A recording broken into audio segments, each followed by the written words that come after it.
basically the attack that Scar wants to use and continue to chain into things. Yeah. The thing is there's not a character that Falcon can't combo in the knee, basically. That he can't do something really mean to. Either the fast fallers that he tech chases, right, no, he gets right in there with or an the air. semi-floaties that he actually combos into the air.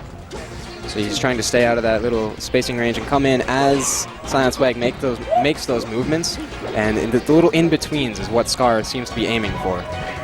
But then Silent Swag also, that forward air comes out remarkably fast. I don't know the exact frame data, but it's very fast.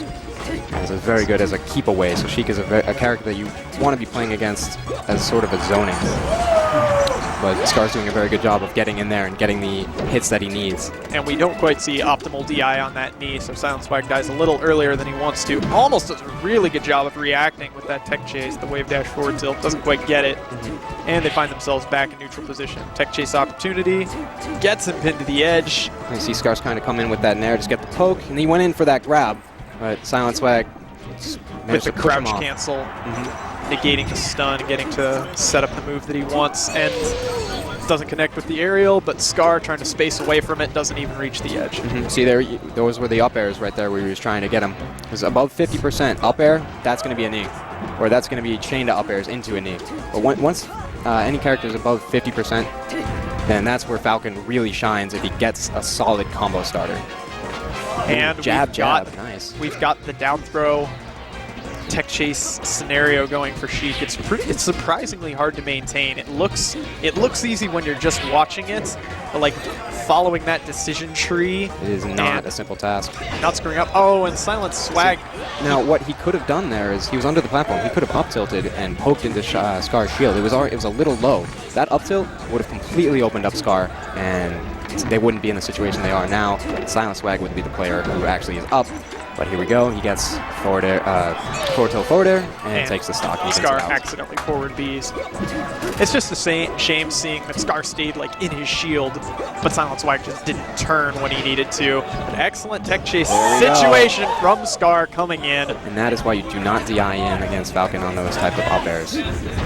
You're afraid that he's going to finish you early off me. Oh, and Scar goes too hard in the paint, going for the edge guard to finish it off in a very Scar-esque fashion. Yeah. And he ends up paying for it. Went for flashy. I killed Mufasa 5 now would be the next one, I think. I don't know how many times you can kill the poor line.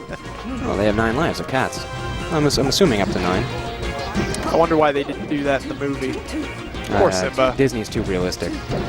Pretty much got shafted by the executive decision of the animation studio. Anyway, so gets that tech chase read, takes the stock. Excellent control on just guiding himself over to the position for the knee. At that point, he didn't even care if it was a reverse or not. He just wanted the hard hit, right, and it secured the victory. Regardless, reverse or not, it would have killed. I do want to address the jab that Silent Swag has been doing. He did it twice in that match to get Scar to stand up. The first time it worked. The second time, Scar knew it was coming, or at least reacted better to it, and held up, which caused him to stand up quicker, and then he sidestepped the grab that was coming. And by doing that second jab, it actually has a higher chance, instead of just keeping them on the ground and causing the stand up, it will make the character just already be standing up for the most part. So it's not always the best thing to use. Now, I'm interested in this choice from Silent Swag because... See, there he goes again with it, but that's a lower percent, so it would work for him. But at higher percents, it's not really going to take the cake, to be honest with you. And all it's really worth is just an additional 2 or 3%, whatever Sheik's grab does. See, he does it again, and Scar gets out. Yeah. Scar doing a good job of using FD's openness to continue his Falcon combo. Silent Swag recognized that he was getting picked up on a lot of platform tech chases, off of grabs, off of just general openings, and it looks like he wanted to mitigate that and give more strength to his normal tech chasing game. Right.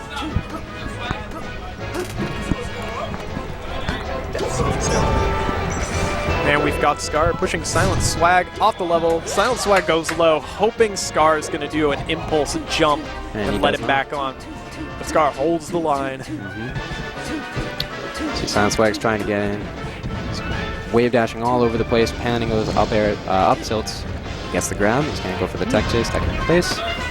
Just wants to continue running this until he gets him to a good percent, set him up. Scar's just not going to do a get-up attack because that is what Silent Swag is completely looking for. Because it's the worst option for him. And gets those old school Sheik combos, dash attack, dash attack, dash attack.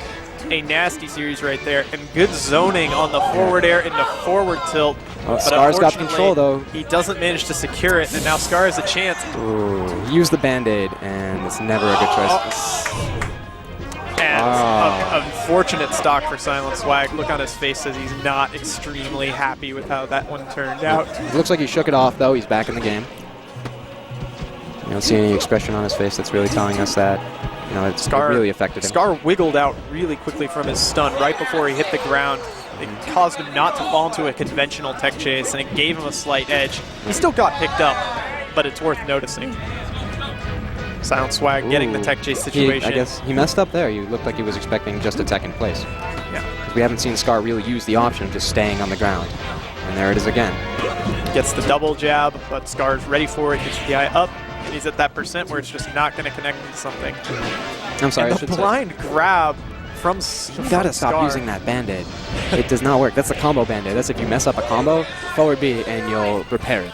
But if you're just throwing it out like that, it's not going to really work. At least without a bit of conditioning, which may be what Scar's going for, but it doesn't quite seem like it in the situation that he's doing it.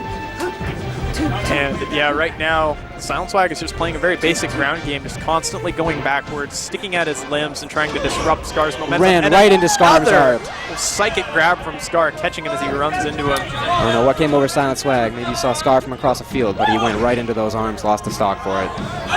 He had a dream. A beautiful dream of Scar dressed in wonderful velvet.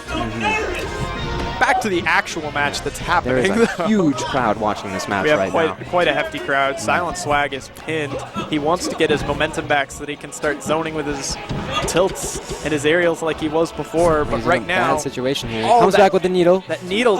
Misses up even the dash attack. Not the dash attack, the dash dance. It's very fortunate that that knee did not actually hit him with the electric. Barely manages to get out of the grab. He's not quite getting his openings the way he wants to. DI's down and doesn't make it. That's 2-0 for Scar, taking it over Silent Swag. Not Silent Wag. Little minor typo up there. It seemed to me like Scar just had the experience bonus over him.